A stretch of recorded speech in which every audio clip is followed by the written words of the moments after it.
intersection, turn on Gearz. So, if we look back on this day in history in the world of Formula One, there were a couple of significant moments that happened. Tazio Nuvolari was probably the greatest Italian racing driver ever. And this goes, unfortunately, back for the Italians all the way back to 1932. He won the prestigious Targa Florio in Sicily for the second time in a row. And he won it in an Alfa Romeo 8C, which amazingly was managed. The Alfa Romeo racing team was managed by the one and only Enzo Ferrari.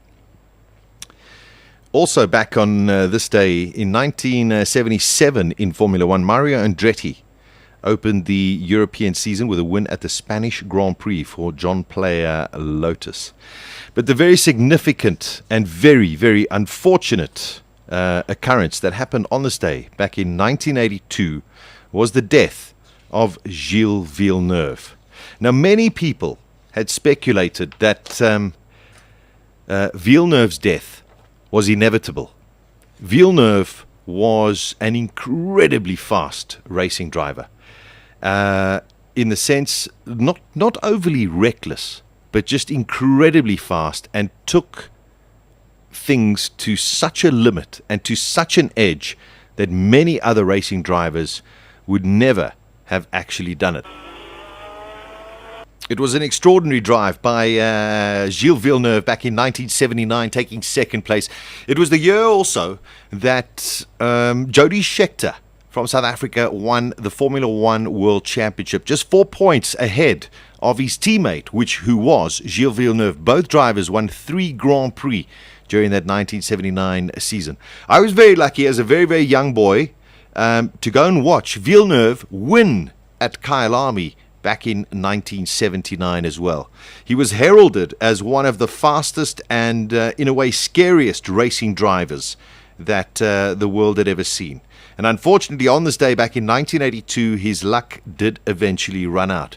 There was quite a bizarre circumstance which led up to the unfortunate death of Villeneuve. So I'm going to give you just a little bit of a story as to what actually happened.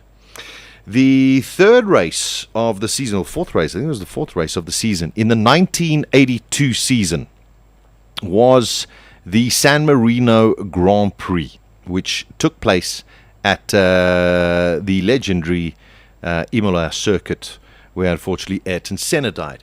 Now you've got to understand a little bit of the politics that was going on in the world of Formula One back in those days. There was this huge big fight between FISA, which is now known as the FIA, and FOCA, which was the Formula One Constructors Association.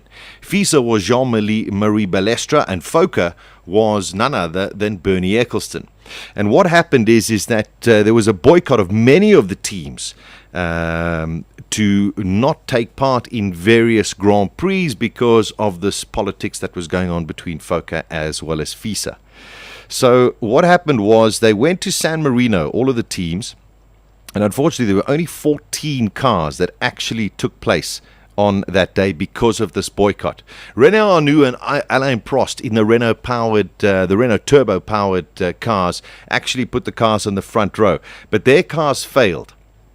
Then this is where all of the confusion, or all of the nastiness actually started. Gille Villeneuve was leading the race ahead of his teammate Didier Pironi, both in Ferrari. An instruction came from the team bosses at Ferrari for both of the cars to slow down because they had a very, very comfortable lead over the rest of the pack. They wanted to bring home a 1-2 for the Ferrari team. The reason that they wanted them to slow down was mechanical, because they didn't want the cars to break down. They'd seen the two Renaults break down. Also, the other point that they didn't want to happen was that the cars would run out of fuel. In those days, the turbo-driven cars were incredibly thirsty animals. Villeneuve was in the front. Pironi was lying in second place. Villeneuve took the order that they would slow down together, and the way they would finish would be Villeneuve in front and Pironi in second. Didier Pironi saw things completely different. He saw that the cars were free to race. He passed Villeneuve. Villeneuve believed that Pironi was simply trying to spice up an otherwise dull race, duly repassed his teammate, assuming that they would hold station. Pironi decided no, and passed Villeneuve. Cut a long story short, Pironi won the race. Villeneuve was second. Villeneuve was furious. There's some very famous photographs of Villeneuve on that podium staring at Didier Pironi. They never said another word to each other after that day. The following race was the Belgian Grand Prix at the very famous Zolder circuit. Now, it's amazing how things just happen, because television in those days, back in 1982, you didn't even get the qualifying on television. It was televised, it was shot, but it was never really shown on TV. You got the race, and that was about it. FOCA, who are now controlling the commercial rights of Formula One, had decided that they wanted to get more cameras around the circuits, and decided that on one of the practice days of the Grand Prix weekend, they were going to test some new cameras. And Villeneuve was still infuriated with Didier Pironi about what had happened in Italy at the San Marino Grand Prix, and was trying to go faster and faster around the circuit. The problem was that Villeneuve, being a French-Canadian, was a very emotional man, and really wanted to get one over his teammate, and that being Didier Pironi. Now, what had happened was Didier Pironi had gone out and set a time in the final qualifying session of the Grand Prix. He was 1/10 of a second faster than Gille Villeneuve. That is all. And Villeneuve decided, well, you know what? I'm now going to get one back.